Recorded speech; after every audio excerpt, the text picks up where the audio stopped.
Random Skate Park Review Part 1. This is basically going to be a series where I review random skate parks. The park I'll be reviewing today is Payne Skate Park in Philadelphia, PA. This is a skate park that I've been to. It definitely does not look like this anymore. There's a lot more graffiti. But yeah, let's get into it. I'm going to break the series up into different categories based on the major skate obstacles: ledges, rails, transition, unique features. So let's get started. So coming in first is going to be these ledges. I believe these are the old City Hall ledges. So obviously, having came from an iconic skate park, you'd assume these would be one of the highlights of the park.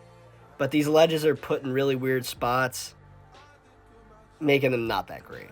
There are some other little ledges throughout the park. So like these ledges right here, they got the metal on them. I'm going to give the ledges a 6 out of 10.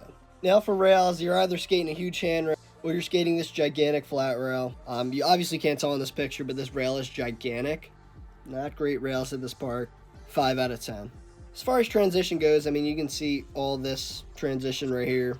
It's all pretty much the same throughout the park. As far as transition goes, it doesn't even have actual coping on it, which is a little weird.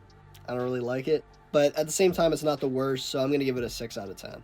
Now on to unique features. So the park has this stair set that goes right into transition, and I think that's a pretty cool obstacle. I've skated it many times where you kind of skate it into a hubba and then you kind of go into the transition, which I think is really cool.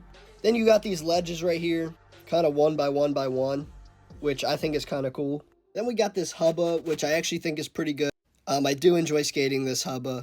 There is kind of a big crack in it now, but that wasn't always there. And that rail that's in that picture is also no longer there. And now this is the best obstacle in the park, in my opinion. It's kind of like this little out ledge / mani ped that, you can kind of manual off a bigger gap, but you can also skate it like an out ledge. And then there's a stair set right next to it, and I believe that rail is also gone now. All in all, I'll give the unique features an 8 out of 10. But yeah, guys, make sure you leave in the comments some random skate parks you'd like to see me review, and I'll try and get to as many as I can.